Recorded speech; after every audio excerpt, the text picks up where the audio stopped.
Okay, so this video is going to be quick. This is not something that you can do in every device, but, or I should rephrase that. This is something you can do in every device, but I find it easier to do it in Ableton. Obviously, Bitwig is very much the same as Ableton in a lot of ways with regards to this. So the time stretching and warping and things of that nature, I think in Logic it's called flex, right? But being able to move parts. So this is a loop made by Bobby Snacks, and this is one of the things I enjoy doing. So a lot of people call this mangling. Some people call it have various names for it, but for me it's just how I take a small one bar loop and try to make it more than what it is. So here's the loop, how it sounds. I'll show you that real quick.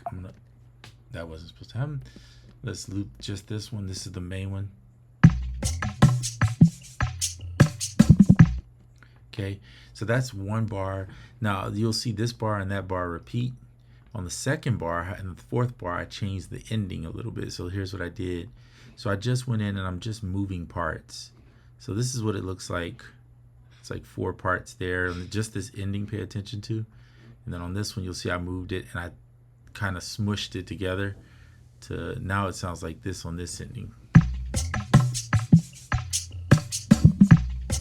Right? And then on the fourth one, I switched it again so that you hear some repetitive, but this will change a little bit. I just nudged this one a little bit, kept this one here, and pushed this one out a little bit. So this is what this one sounds like. Okay, and then when you put them all together, you get a nice variation of a one bar. And of course you can chop samples. You can do, it's a blender in the back going. Hold on 1 second while I shut the door. I'm gonna put them together. So of course you can put them, do this by chopping up and putting pieces and building rhythms different ways. But instead of doing that, this was pretty quick, making the one bar, 4 copies, and then 2 of them I switched up a little bit, and now you have 4 bars.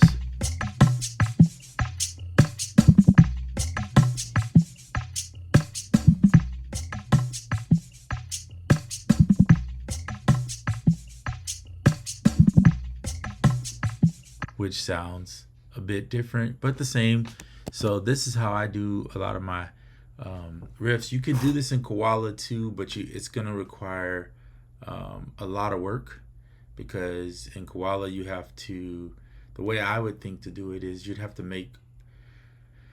have at least 3 sections here, and maybe more than that, because the endings is what you're trying to tailor to, right? To get the ending to sound a little bit different. You can't warp stuff like that without making minor adjustments. So anyway, this is just much easier to do here. Of course, Logic has the flex, so you could do it in the flex probably and move samples around.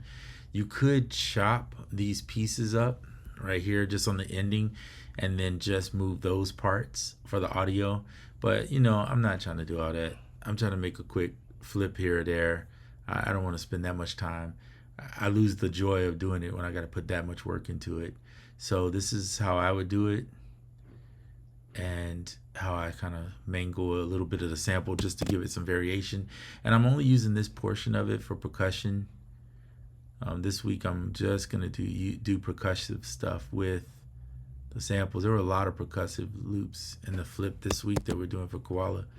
So I'm going to build out my percussion here, because I tend to finish my songs in Ableton anyway.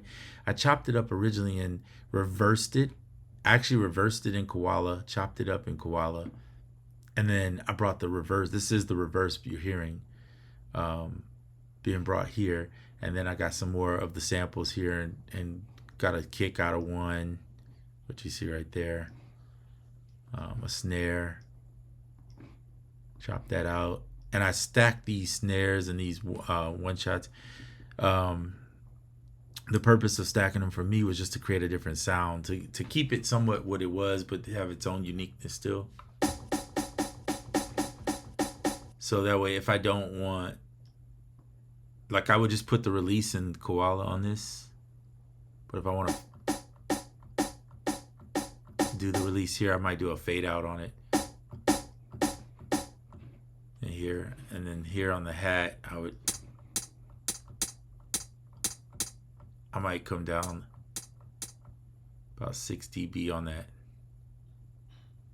close to 6 dB. Then the snare, the kick, bring it down just a little bit. Put a filter. Nope. So we'll see on the snare. I may throw a filter on the snare. Just depends on.